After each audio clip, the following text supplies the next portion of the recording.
Hello, my dear viewers and followers. May Allah's peace, mercy, and blessings be upon you, inshallah. Today we will continue learning about shadow studies.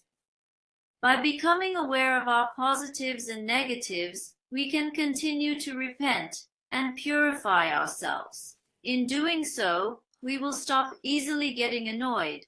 We will stop judging or criticizing others. Instead, we strive to alter our perceptions and viewpoints, rather than attempting to change people. At every opportunity, we will introspect and calmly address any issue that causes us anger, judgment, or hypersensitivity within our inner world. Additionally, we will engage in reflective conversations with ourselves and say, "Oh, my soul and my mind, what tricks are you playing on me again? What hidden and mysterious aspects of you are there that I have not realized until now?" I will say that I am going to find out all my sub-negative identities that have remained in the shadows of my personality and bring them out. I will strive to thoroughly analyze my ego, capture its true essence from every possible perspective, recognize the flaws it may encompass, and then address and correct them accordingly. Once deeply embedded within us, we will become more cautious about negative thinking, suspicion, backbiting, and similar behaviors. The ego frequently tries to rationalize its actions and shift responsibility onto others.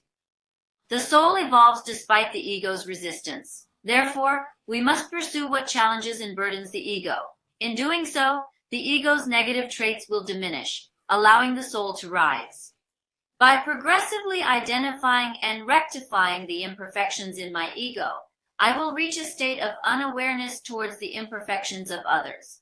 As I purify myself from the negativity of my ego, I continue to reveal the positive aspects of myself and the beauty of my soul. Consequently, the positive qualities that I have will also develop and flourish. If I want to get a good harvest from my field, I must first remove the unwanted plants and ensure that the field is free from any weeds. Next, I have to plow my field and then proceed to hoe it. Finally, I must sow the seeds. Only then will I be able to produce marvelous crops. Our Prophet has stated that the most significant deed is to have good morals. In another hadith, he mentioned that his purpose was to perfect the highest standards of morality. Allah Almighty says to the Holy Prophet, "I created you with the best morals." There are many conscious people who speak, teach, and influence people, but despite years of learning, teaching, and all this knowledge, they insult, belittle, exclude, judge, arrogant, and wallow in accusations and sins. By harboring negativity such as the desire to be the head, to rule, to do as I say, the person can cause various problems in the society in which he or she is constantly present. The verse describes such individuals as being akin to donkeys burdened with books. Allah questions why you speak of actions you have not performed, and commands you to be truthful. We know that the commandment is not exclusive to the Holy Prophet. Each one of us, within ourselves, has every attribute and its opposite. We must acknowledge and accept the good and the bad, the darkness and the light, our strengths and weaknesses, and both honesty and dishonesty within ourselves. When you experience a lack of strength, start seeking the opposite, to unveil your hidden power. When fear starts to control you, dig deep within yourself to reveal the strength of your courage. If you start feeling like a victim, take a moment to introspect and find the underlying cause. Being complete, possessing everything, is a natural aspect of who you are. All you need to do is to change your perception and open your heart. When you accept your deepest and darkest side, when you can say, "This is who I am," then you can achieve true enlightenment. Without embracing the darkness, we cannot embrace the light. Many participants of my therapy sessions share with me the immense pain they feel from being subjected to constant criticism.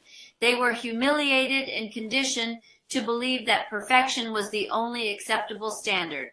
I have encountered children who harbor a deep hatred for their own parents, as well as parents who regretfully express feeling that they would have preferred giving birth to a lifeless object rather than their own child. People who experience relentless criticism tend to also project such criticism onto themselves or others. By constantly criticizing oneself, one reduces self-confidence, and by constantly criticizing others, they begin to destroy their social relationships. Debbie Ford states that in her group therapies, there are people from both groups.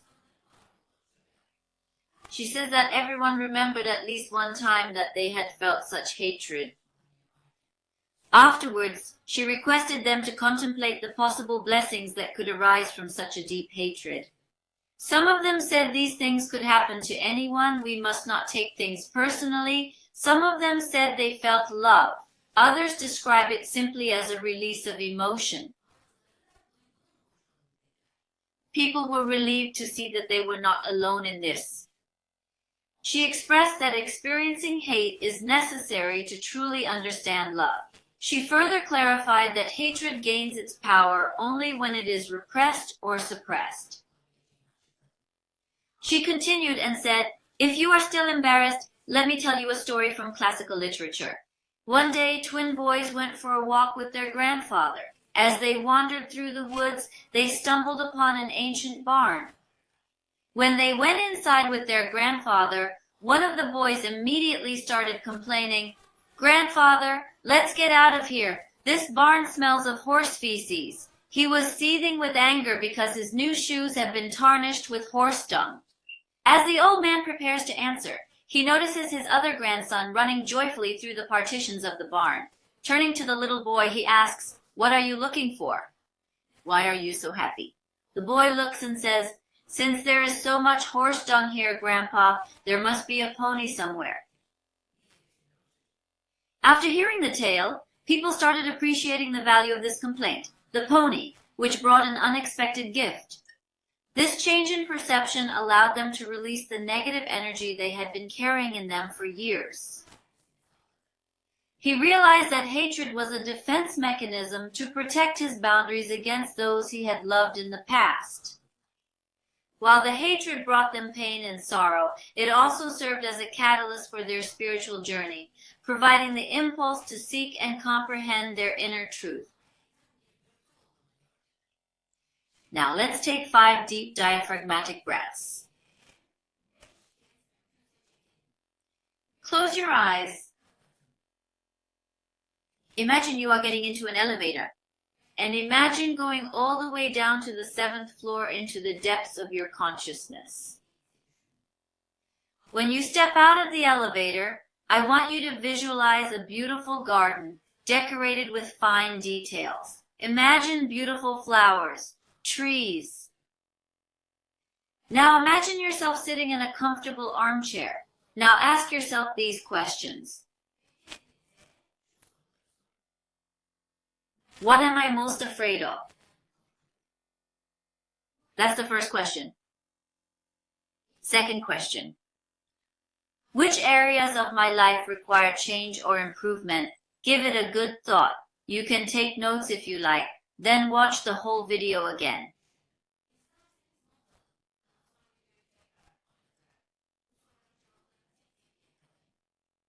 Three. What is my biggest fear in regard to others uncovering something about who I truly am?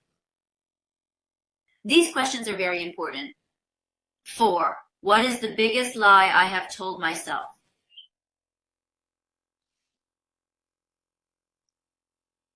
What am I most afraid of discovering about myself? What's the biggest lie I've ever told to someone? Look, the biggest lie I've ever told myself, the biggest lie I've ever told someone else. What am I most afraid of discovering about myself? 7th question. What most prevents me from making the effort to transform my life? Please answer these 7 questions openly and genuinely about your life. Make sure to be honest and sincere in your responses. Imagine an exclusive feature about you in a well-known community paper. Specify 5 details you would rather not have mentioned. We need to find out what is behind these words so that we can reclaim the parts of ourselves that we have not embraced. While Turkish society possesses many positive attributes, a tendency to be critical is a negative trait observed in many of its members. We are locked in the negative. We constantly see the negative sides of the other person and criticize them. Unfortunately, this is also the case in parent-child communication. Mothers usually point out the negative aspects of the child. Why do you behave like this? Why did you do this? Why did you say that? They make accusations like you don't work, you're lazy, you're irresponsible, you are not tidy, you're clumsy, you're disorganized, you are not good enough, etc. What will people think of us? What if they say this? They will say, oh, it's somebody's son or daughter done this. However, if a mother wishes to replace negative behavior with a positive one, she should instill love and trust by highlighting the child's strengths. The more one fixates on highlighting errors, the more mistakes and confrontations tend to increase, accompanied by stubborn attitudes. Even when the mother speaks about profound truths and imparts beautiful thoughts, the boy's response is firm. He dismissively counters with, "That's your opinion," and cuts her off. He insists, "This is right for me," repeatedly, attempting to compel his parents to acknowledge his errors.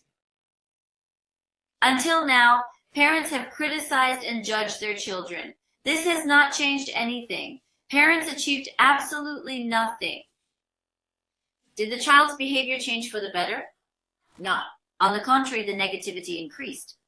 This road leads to a dead end. The path of criticism on the principle that a believer cannot be stung in the same scorpion hole many times is a good example.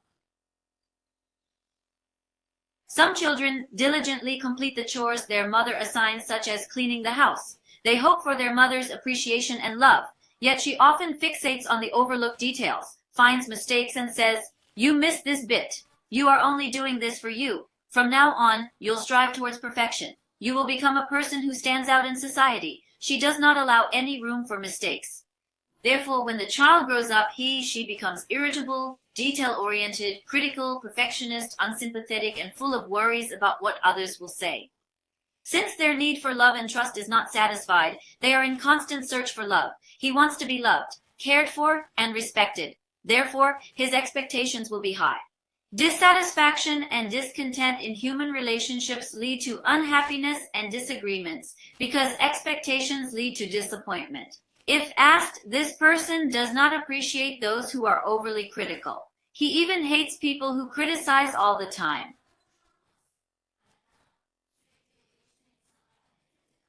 However, if he examines his own behavior, he might realize just how critical he has been. Many of us are frequently guilty of criticizing others for behaviors that we ourselves engage in unknowingly. Just as parents find fault in their children, these children also go on to criticize their parents once they have grown up. The truth is, children often resist becoming like their parents and boldly assert, "I will never be or act like my mother." However, before long, they find themselves behaving in a strikingly similar manner to their mothers. We children are greatly influenced by our parents who act as our role models. Even though we can identify their mistakes, we often find ourselves repeating them. In order to break free from this cycle, it is crucial to confront our own shortcomings first. As long as we deny our flaws, we cannot eliminate them. We perpetuate our negativity, presenting it to reason, logic, and the heart. Acknowledgement is essential. We must identify our faults before we can address them. Therefore, if we find ourselves being overly critical, we should endeavor to see and appreciate the positive aspects in others rather than focusing on the negative. In order for us to be cared for, loved, and respected, we must first show love and respect to others as we care about their feelings. Even the person is our employee. Regardless of the simplicity of the job or the fact that he does we should always show appreciation and gratitude. The individual in question can embody qualities such as being loving, self-sacrificing, successful, responsible, understanding, apologetic, generous, loyal, faithful, and devout all at once. As they distance themselves from negative traits, their positive attributes will become more prominent and flourish. You know what I mean? At this juncture, it's crucial to identify our shortcomings to allow our strengths to emerge. I will acknowledge these areas, and we will seek methods to alter our behavior accordingly. That's all for now, and I will continue to shadow studies in the next video. Take care of yourself and have a good day.